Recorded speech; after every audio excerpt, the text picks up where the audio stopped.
പ്രിയ പ്രവചന വിദ്വാൻമാരെ, അവരെ എന്ത് വാക്കാ വിളിക്കേണ്ട? തെണ്ടികളെ തന്നെ വിളിക്കുക ഞാൻ.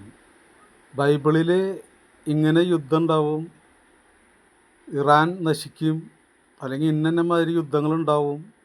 ഈ പ്രവചനം പറയുന്ന ഇവർക്ക് വേറെ പണിയൊന്നുമില്ലേ? നിങ്ങൾക്ക് പ്രവചനം പറഞ്ഞു കഴിഞ്ഞിട്ട് ഇവിടെ തമ്മി തല്ലിക്കാനാ?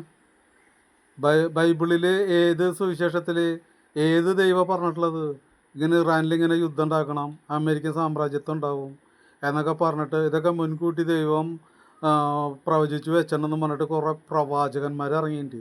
ഇമാർ തന്നെ മുസ്ലിമിലുണ്ട് കുറേ പ്രവാചകന്മാർ. അവരിങ്ങനെ യുദ്ധം നടക്കണം, ആ യുദ്ധം നടന്നു കഴിഞ്ഞാലാണ് ഇന്നത് ഉണ്ടാവുള്ളൂ. ഇത് വേർതിരിവുണ്ടാക്കുക.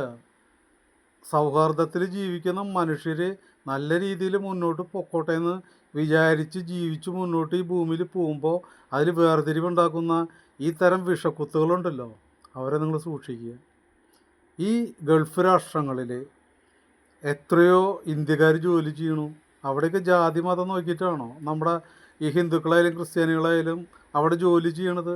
അവിടെ ഏതെങ്കിലും ഒരു മുസൽമാൻ ജാതിയുടെ പേരും പറഞ്ഞിട്ട് ജോലി ചെയ്യുന്നത് തടയുകയോ അല്ലെങ്കിൽ എന്തെങ്കിലും ഉപദ്രവങ്ങളുണ്ടാവുക നിങ്ങൾ ഇന്നവരെ കേട്ടിട്ടുണ്ടോ? ഈ പ്രവചനത്തിൽ ഇത് നിങ്ങൾ ഈ പറയും, ഇത് പറയണത് വിഷമാണ് നിങ്ങൾ കലക്കണം ഈ ഭൂമിയിൽ. ഈ ജനങ്ങളുടെ ഇടയിൽ വിഷം കലക്കിയിട്ട് ഈ തെണ്ടികൾക്ക് എന്ത് കിട്ടാൻ?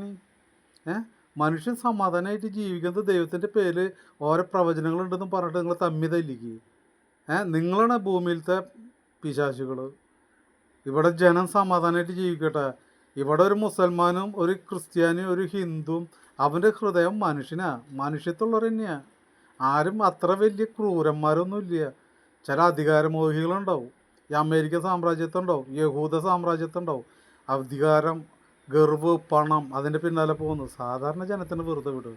നിങ്ങളുടെ പ്രവചനം അത് നിങ്ങളുടെ തലയിൽ ഇടിത്തിരിയായി വീഴ്ത്താൻ